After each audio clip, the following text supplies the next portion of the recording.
Are you leaving us again? No, she'll have to come over to the floor. Oh, I gave you one, didn't I? She's not, so if she wants. We missed you. Sorry. Our mistake. Every participant has a form? Okay.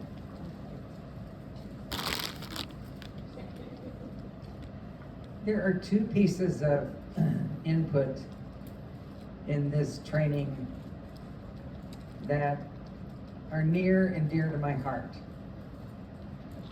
And this is one of them. And the other one comes in confrontation when I talk about earning the right to confront. This one is, for me, the cornerstone of why I believe so much in what we're doing in this training, in the skill of behaving mutuality. I began studying this paradigm of mutuality back at Loyola University in the 70s, 1978. And as I began doing that, I was on exclustration from the Sisters of Mercy. I was in the Mercy community for 14 years. And I was on exclustration and in a discernment process and learning this paradigm of communications, and then began doing my own study of it and research. But what happened is I began looking for mutuality in my prayer in the Gospels. And it has been one of the most profound spiritual awakenings of my own journey, because what I discovered is that Jesus is the man of mutuality par excellence. And I'm going to try to describe that in terms of how we understand mutuality and how now I read the Gospels and the stories about Jesus, and invite you to reflect as well after this input.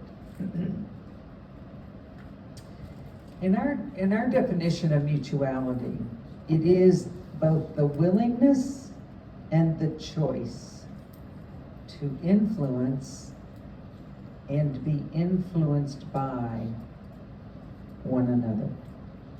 So it's the willingness and the choice to influence others and to be influenced by them. So in my reading of the Gospels, Jesus is a man who lived mutuality to the fullest. He consistently influences others, and simultaneously he is a man who was willing to be influenced by those who approached him, talked to him, mocked him, crucified him. However he was treated, Jesus was willing to be influenced by those interactions with people. Jesus wasn't a man who had 1 ounce of position power. He wasn't in charge of anything. He wasn't an official, a Roman official. He wasn't Roman to begin with. He had no position power whatsoever. Yet, look at all of us, 2,100 years later, still influenced by this man we call Jesus.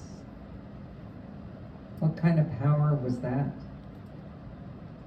So Jesus uses power of compassion, the personal power of forgiveness, the power of healing,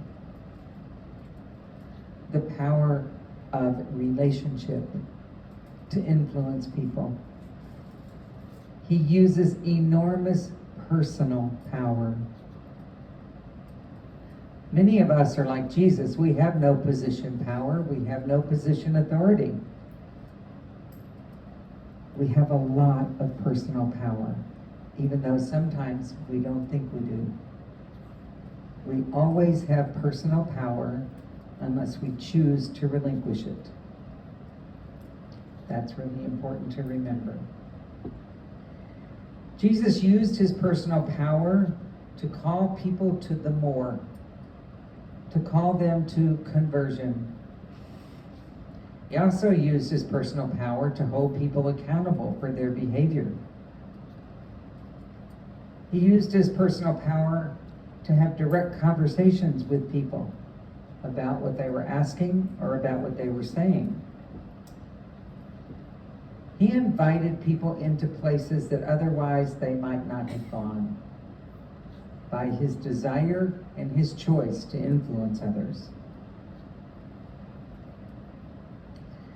His power originated in a love relationship, that love relationship with his Father. Most of the time in my reading of the Gospels, Jesus uses his power pretty effectively and skillfully. Although he does mess up, and I just love it. He messes up, and he's not skilled at all when he yells at those guys in the temple. Oh, yeah. He is accusing them, yelling at them, telling them to get out of his temple and stop making a mockery of it. And he is relentless, direct, clear, concise. He uses a lot of the skills, but he doesn't use the skill of confrontation very effectively because he faced them with the choice: change or leave. Change or get out. And that's what he told them.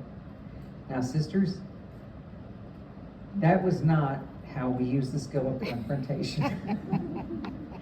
What's important for you to know, though, is even with his personal power, Jesus invites people, however strongly, to make personal choices about how they'll behave. He never coerces or shames people or shoulds people into how they behave, how they ought to behave. He invites them to look at it, reflect on it, and choose differently. And I'll give you examples as we go along. So as I think about you, I'm going to flip to you and I'm going back to Jesus in a minute. You know, as I come to know you, and I don't know you all that well, but I see that one of your hallmarks as a community is that of hospitality. You are very gracious and welcoming people, and you even you espouse to be one with all of creation. You reverence all peoples, no matter what their color, race, religion, sexual orientation, or political. Well, that's really going far, isn't it? At least we espouse to value people of all political persuasion. That one's tough for me today. Anyway. So the question is, how do you welcome others as Christ welcomes you?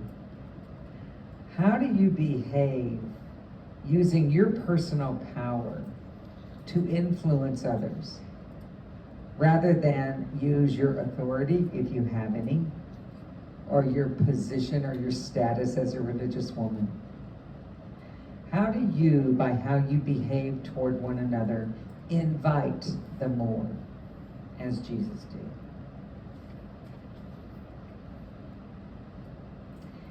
So the other little thing I want to say about you is that, you know, in following Francis, you are a people of nonviolence. And there is so much violence in our world. And there is so much abuse of power in our world, of position power. And so little reliance on personal power. And part of what we believe in is that if you can grab hold of using this kind of way of influencing people, we can begin to make a bigger difference in our violent, sometimes totally uncaring, insensitive world. So that's what this is all about. That's what this training is about. So let's take a look at a few of the gospel stories and take a look at a few of the skills, just to kind of whet your appetite, if you will, so that you'll do your own discovery here if it is something that appeals to you. It's certainly something that's made a huge difference in my life for the last 40 years. So if you look at even the very first time when his mother asked him at 12, wasn't he 12 years old? So they say in the Gospels. I'm sorry?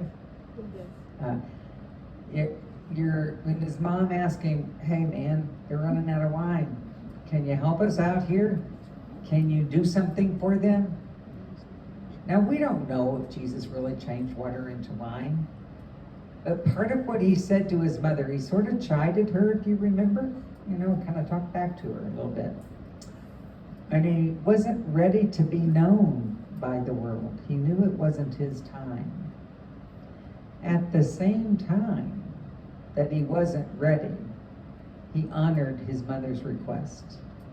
So whether he changed water into wine or did something that enabled people to enjoy their experience at that wedding feast, we don't know what that was. But what we know is he didn't turn away from his mother's request, but he also wasn't going to use power that wasn't ready to be used. Or he was not going to allow himself to be known before he felt called and was ready to share the truth of who he was. So that's just kind of an interesting piece on self-disclosure. And the other example I love on self-disclosure that I will want to talk about is his interaction with his disciples. When they say, he goes up to them, and he's been around them, and they've been around him, they've been hanging out. And he says, well, who do people say I am? Jesus was concerned with his reputation. So those of you who are worried about your image and reputation, Jesus was too. He wanted to know what folks were saying and thinking about him. And they gave him all kinds of answers. Some folks think you're Jeremiah. Some folks think you're John the Baptist or the great prophet. That's not enough for Jesus. He does not want hearsay. He doesn't value hearsay. He looks straight at him and says, but you, who do you say I am? And Peter says, you are Jesus, the Son of God, the one who's sent to us. And then what does Jesus do? He got the right answer. What does he do? He looks at his disciples and says, tell no one. Now here's the deal with these skills. In the skill of self-disclosure, one of the things that is an important value that we hold is that you are the only person who has the right to tell others who you are. No other person has that right to tell your story. Only you. And that's part of why, even in this group, we value confidentiality. We do not want any of you going out and telling someone else's story that they shared here in care. Because that's a violation of that basic, deep respect and honor that we need to have for each of our rights to tell people who we are. And I love that lesson. Because, he could have been kind of excited. They got it. Go tell the world, man. That'd be easier for me to be the Savior. But that's not what he says. He wants his own time, his own moment, his own opportunity to influence people. And he wants to do that with people who are willing to hear the truth of who he is. He'll offer it to people who aren't willing, but he wants to be the author of telling people who he is. And so should we be our own author, telling people the truth of who we are. I think that the other lesson that's in there in that story is that issue of boundaries, which I just spoke to about. He wants his disciples to have boundaries, to not move ahead, y'all would say move ahead of grace, to not move ahead and go out and share their excitement or their passion or their love with other people until the appropriate time.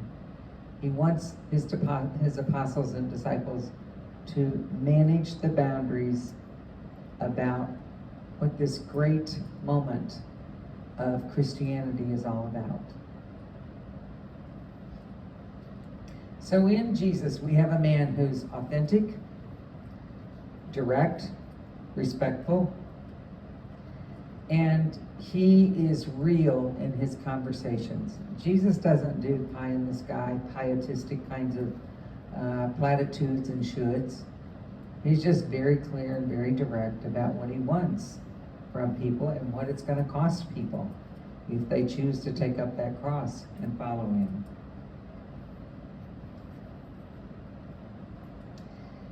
So the other, well, there are many, many more examples, but if we take a look at what we call empathic listening, deep listening, that is not listening that is sympathy. It's not listening that says, I feel your pain. We're going to be telling you you can't feel other people's pain, okay? They feel their pain, you feel your pain. You feel sad for them, but you don't feel their pain. Jesus had profound empathy in that he was moved by people's pain. And sometimes he was moved to action. In our definition of empathic listening, it is listening to the heart of the matter, not just to the literal content. Listening to the essence of what another person is trying to say to us by helping them understand what they're feeling most strongly, most deeply, and what they're thinking that's connected to those feelings. And communicating to them an active understanding of what they're saying. So another skill that he was very good at is the skill of intuitive listening.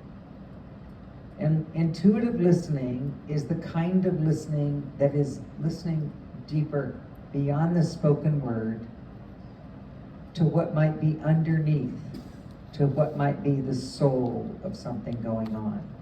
It's not interpretive listening or analytic listening.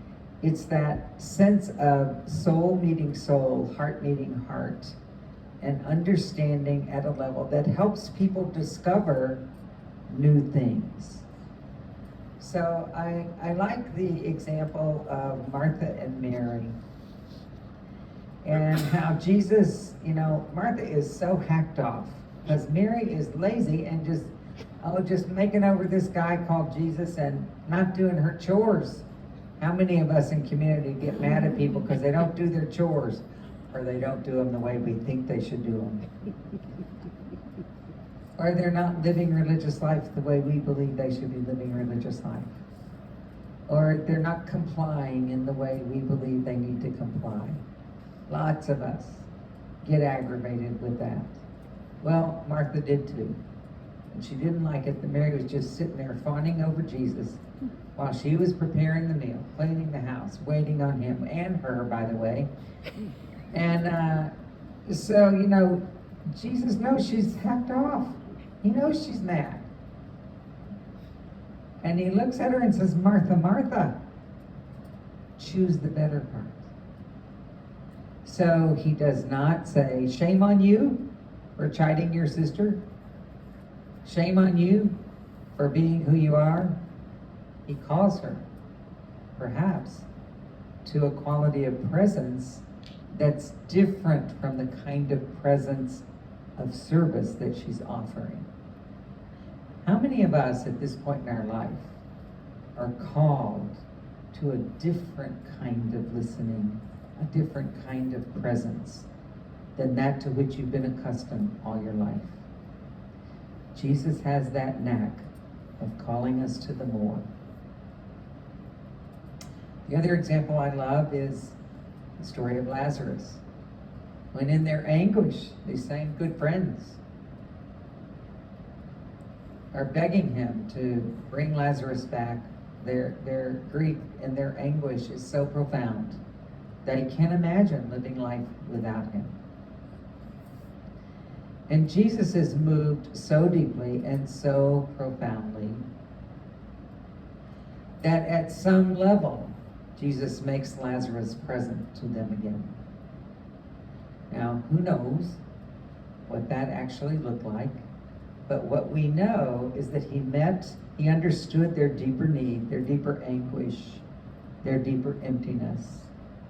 And he responded and cared about them and loved them through whatever they were experiencing. And then we have Jesus. There's so many examples. I could go on for hours. I apologize. It's just so rich, sisters. It's so rich. You know, reaching out to Mary Magdalene, and he was looked at as shame on him for even bothering with this prostitute whom he embraces and takes hold of and says, "Let him who is without sin cast the first stone." Wait, that's another one. That's not Mary Magdalene, is it? That's the woman with the... Yeah, I got my stories all mixed up. But anyway, he takes in people who are seen as outcasts, sinners, people you wouldn't want to have anything to deal with, and embraces them and says, all are welcome. He does that by his behavior, not his words, his behavior. And people are out to get him for that.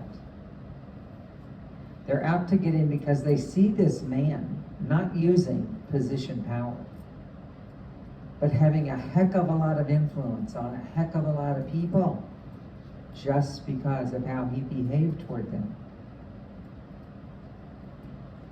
And so you have Pilate, who to me is the epitome of our political system today. Pilate is too afraid. Pilate knows this man has done no wrong. He knows it. And he's too afraid to stand up for the truth. And he cowers to public opinion because he wants to be reelected. Does this sound familiar? 2,100 years ago. And he and Jesus have a very fascinating interchange. But you don't see Jesus defending his behavior. You also don't see him as a dish rag. You just see him as somebody who's standing up, speaking the truth, and then surrendering to what's going to happen. So my point is this, sisters. We have a rich, rich example in the Gospels of what it means to live exhibiting the behavior of mutuality, seeking by your influence and by your willingness to be influenced, to share power, to share wisdom, to share grace, and to spread love. And that's why we do this work. So that's my reflection on Jesus as the man of mutuality. One of the things you can do and we can do when we're taking a look is, what would Jesus do?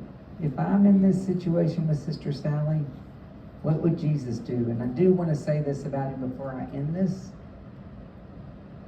He wasn't always gentle. He was never wishy-washy, in my opinion. He struggled. Jesus got very angry. So I want all of you to know who have trouble getting angry, you got the model in Jesus. You can get angry. Jesus was afraid. You can get afraid. Jesus was sad. You can be sad. He was sad because his apostles couldn't stay up with him and take watch and pray with him. He was angry at people who were blasphemers and who were scandalous and who were hypocrites. He was sad when people he loved were killed. He was afraid when he was on his own road to crucifixion. So he has given us the permission to feel all those feelings and to be able to take those feelings and not deny them, suppress them, do anything with them except embrace them, own them, and work with them. And so we're going to be challenging and inviting you to learn to embrace and work with all of your feelings, no matter how scary they are, and be able to own them and claim them as part of your truth, and be able to influence people by what you think, by what you feel, by what you experience. So I had forgotten that part, but I meant to say it. So that was my PS to my Jesus talk. Do we have company? Yeah, Cora dropped things Cora in. dropped off. Oh, okay. All right. So, tell me what you think about this. This is what our training is all about, and these skills that we think Jesus showed us how to do most of the time.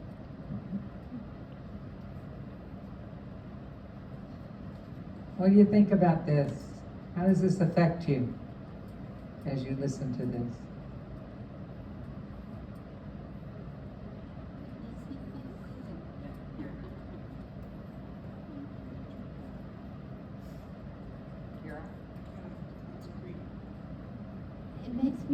It makes me feel good, happy. Bring the mic that way. Sorry, it makes me feel good. Makes me feel happy. Makes me excited because that's what I'm being invited to right now, and that's how I would like to live. Okay. I feel that Jesus, that I have permission. Because a lot of times when I feel, can I say that? When I feel a certain way, I might be embarrassed. But then I think, well, Jesus was this, Jesus was that. So I feel good like Carol does, but I feel I have permission now. You know you have I Oh. know. I think for me, I think for me, we've heard this before, those of us who were facilitators. You heard differently probably, because I don't do the same one. Yeah, and I think that the whole hearing it and reading it has helped me in my own personal prayer time to really enter the Gospels in a different way. And I hope that by being in that presence, that I'm beginning to take on more of the behaviors of Jesus in my own life, and especially in my ministry here at the Mother House. That compassionate presence. Go ahead, Margaret. Two Margarets want to speak. That one down there, guy, beat you. You're next. She saw me first. Okay. That's part of our Franciscan spirituality, what you're expressing. You know, it's Duns Scotus is the theologian that we follow in many ways, that Jesus did not come only to redeem us, but to show us how to live. So what you're saying to us is spot on and hopefully within us. Thank you.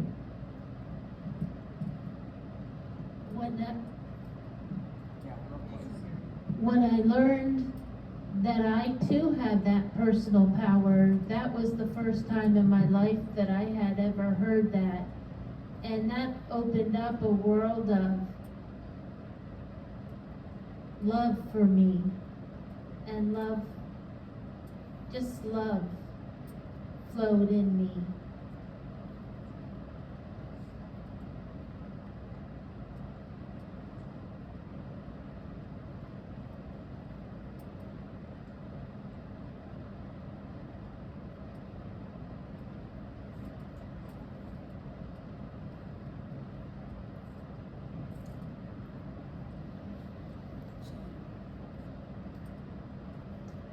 I'm glad I'm here.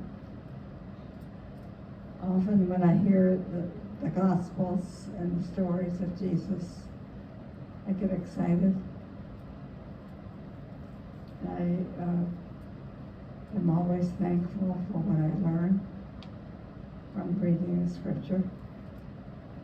But then in reality, I find it more difficult to really live. I don't always move into the practice of following in the same way. And I make mistakes. And I've learned that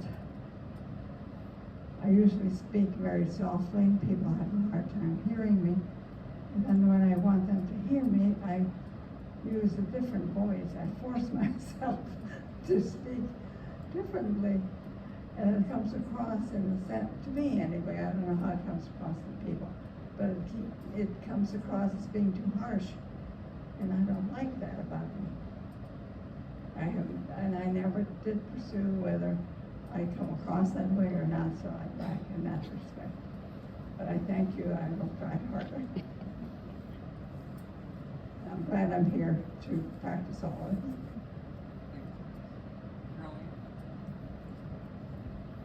I was so happy to hear you speak about Jesus being influenced by others.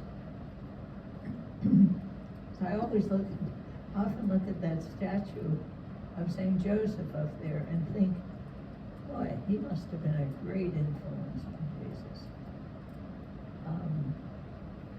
Where did Jesus learn to be so much more accepting of women than the other men in his culture?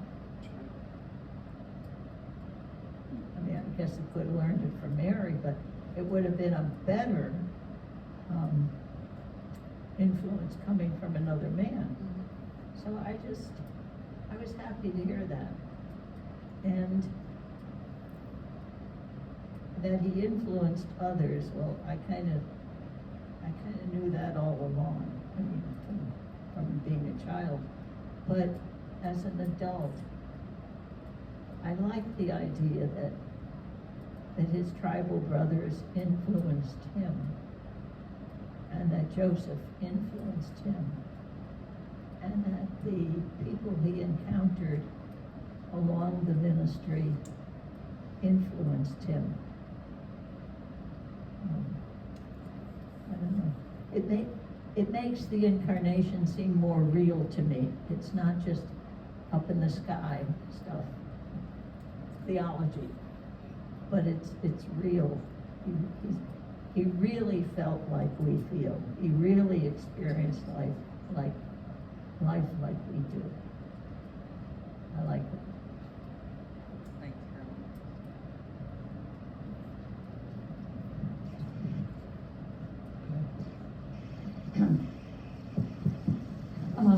Some of us have been trained in chaplaincy.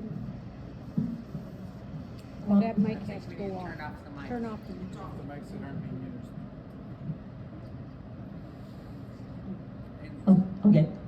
Some of us have had training in chaplaincy, and it's same with a lot of ministry, spiritual direction, and that, and listening is so essential. And I lost my train of thought here. But to transfer it to just everyday interactions with sisters and brothers, and it's not as formal as in ministry, but still it's the same reality to be attuned to listening and hearing what people are saying or how they're feeling or that. So thank you.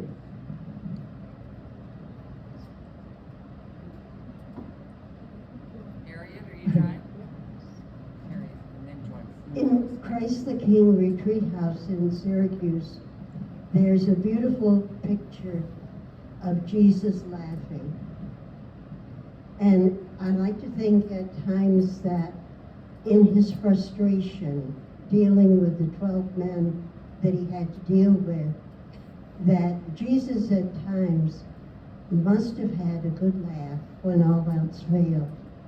And I think that as being human, he had to have also a sense of humor. I couldn't agree more. Joyce?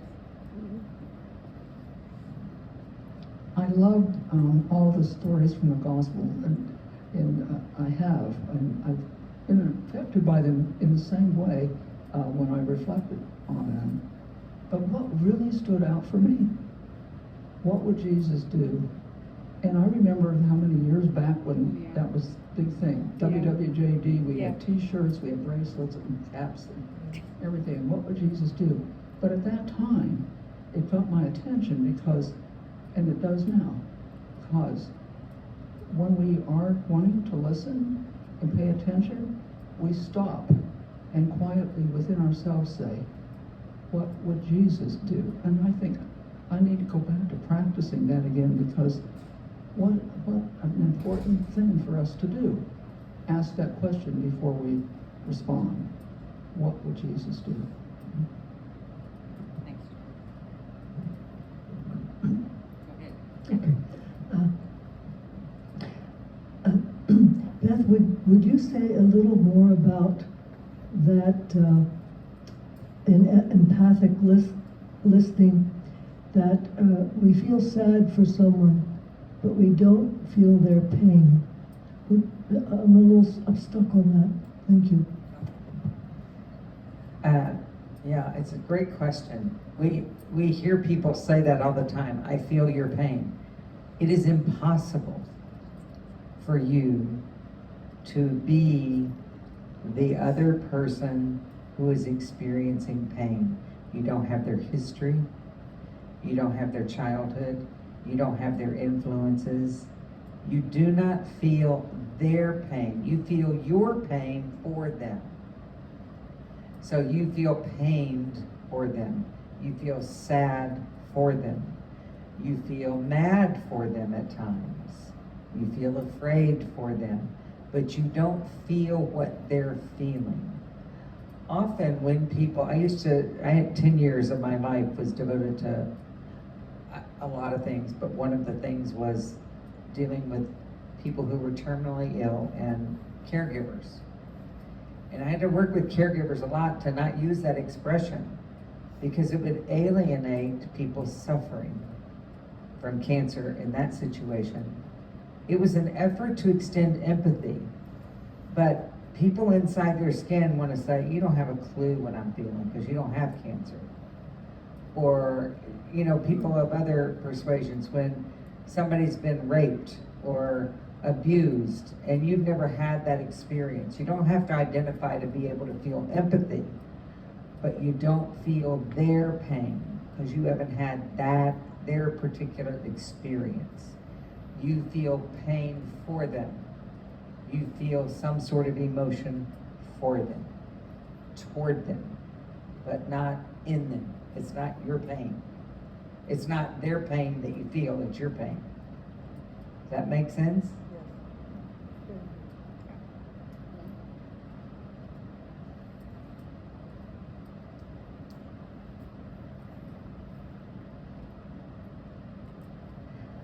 Listening to this again, it brings up for me something I've been thinking about lately, in the choice to influence and be influenced by. In my life experience, I've had it happen, I think twice, that one I can remember the incident, where I was letting myself be influenced on what I ought to do in a certain circumstance by a friend. It didn't sit right in my gut. And I went ahead and did it because I was allowing myself to be influenced beyond what I felt comfortable with. So in the end, it was like, that was a mistake. When my gut told me not to do it, and I allowed myself to do it because I was influenced by what my friend thought I should do. I really, your point's very well taken. While we want you to be influenced, you also have to go inward and act out of your truth. Now, it's a delicate balance, because that could mean you're stubborn and refusing to be influenced. So you're going to hear me talk about what I call an examination of consciousness. It's about how you learn to figure out what's going on in you, and how you learn to look at your own issues, your own motivation, etc. So that would be required. I think that you're never asked to betray yourself in order to please another. And I think that's what you're trying to say, that that's really what you did. You thought the person was telling you what you should do, so you didn't listen at all to your own inner voice, even though your own inner voice was trying to tell you that's not true to you. Exactly. My friend was trying to have me, to use the word, like, be bold about something, and it just wasn't right for me. I took that step because I thought that was the right thing to do, to push myself, and it wasn't, because it didn't synchronize with my feelings.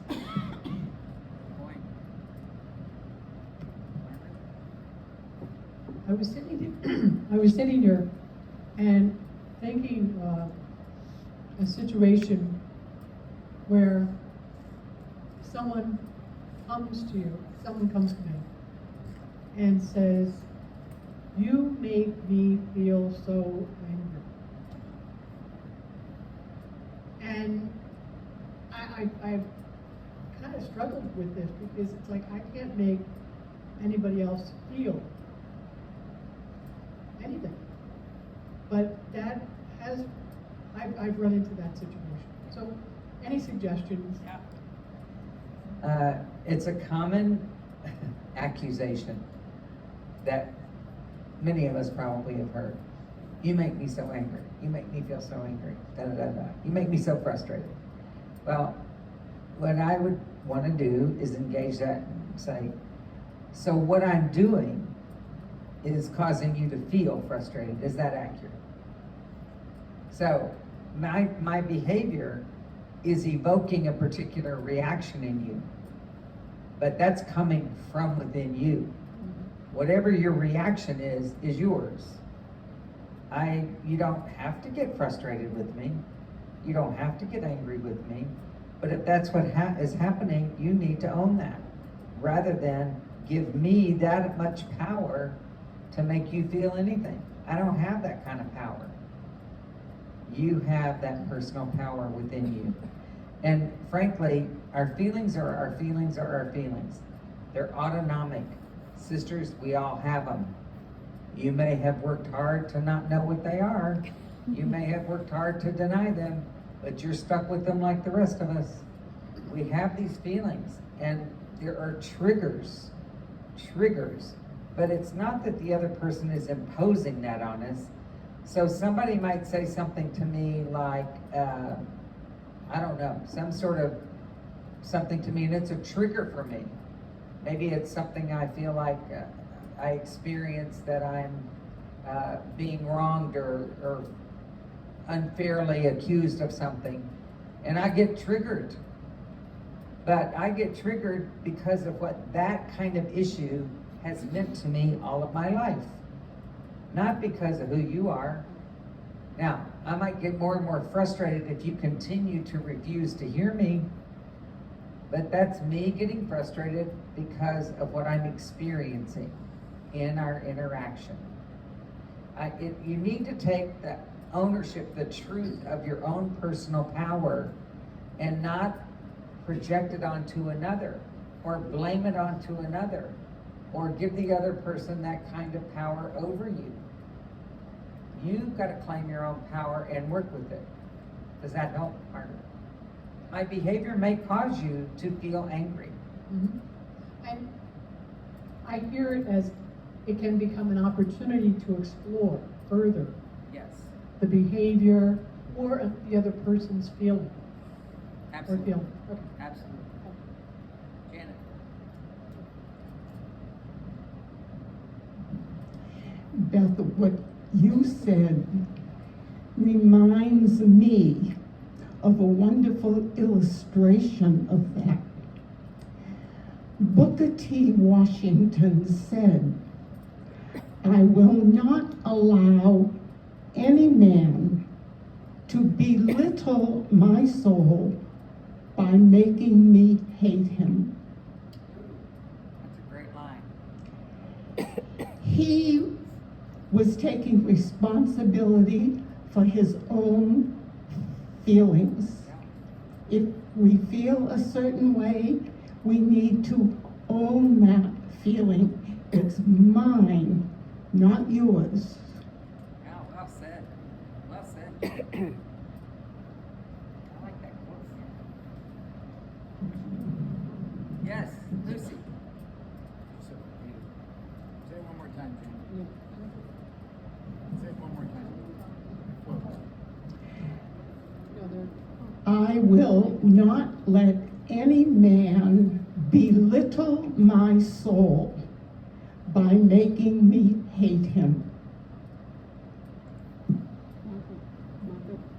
Lucy wants it. Oh, no, she wanted. Oh, I'm sorry, okay. No.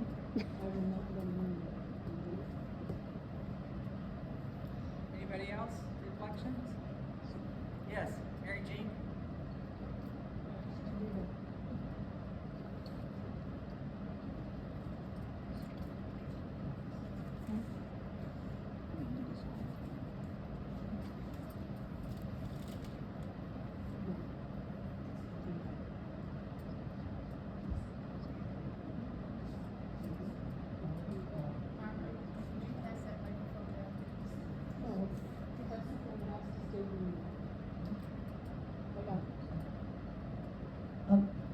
As I was sitting here listening, and it's been a wonderful experience to hear the openness of our sisters. I truly, I can't see any feathers floating around, but I know the Spirit is here. I wanted to address, if you don't mind, Rose, the comment that you had made a little while ago about your concern because of your voice. And I have to say, that was a perfect picture of what I need from something like this, and probably what would help all of us. When you would do that, and I've had that happen with me a couple of times at the table. As you know, my voice is an issue times that I'm hard speaking. But I have taken to myself, when you made a statement like that I could not hear, and I'm like, sort of like that. And I didn't even say, I can't hear you. But you were so sensitive to have it spoken very, very much louder, so I could hear it. But what it said to me, not then, what it says to me now, there should have been another piece of that. And at that point, it probably simply should have been, thank you very much. But right now, you know, I'm wishing that I had dealt with that before, because I did appreciate it. But it was a bit of a shock, and at the moment, I'm like, oh. And that was the reaction I had, instead of, oh, thank you.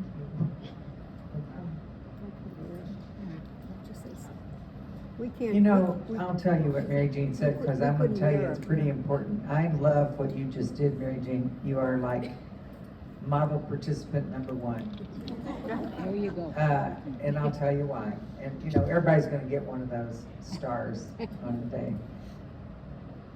What you just did is you had listened closely to Rose and to her wondering and her disdain for her voice getting louder and louder and believing that that's harsh. And you listened deeply to what she said, and you responded right here, right now, by talking with her of an experience the two of you shared in which you couldn't hear her and couldn't hear her.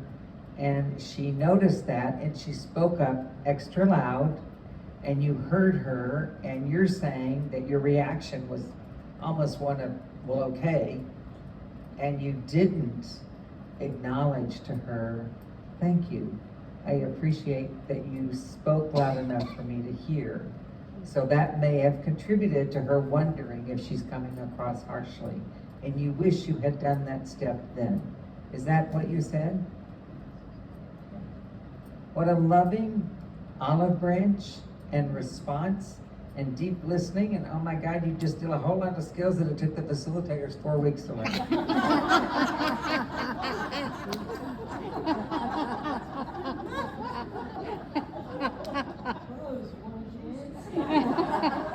I just want to say thank you for helping this whole situation, and there again, my reply should have been to you, oh, you looked alarmed at this, I'm sorry that I startled you. And I startled myself, but I have to learn to not be so Well, we'll see what forceful, I you guess. Hey, Rose. Hey, Rose. Just hold on. We'll figure out what you need to learn. I'm not so sure you don't need to do that, but let's just hold on. Stay tuned. There's more coming.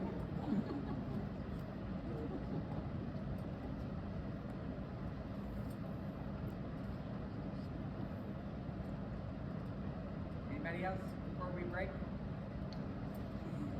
Yeah, I heard it. A break, yay, Dana said.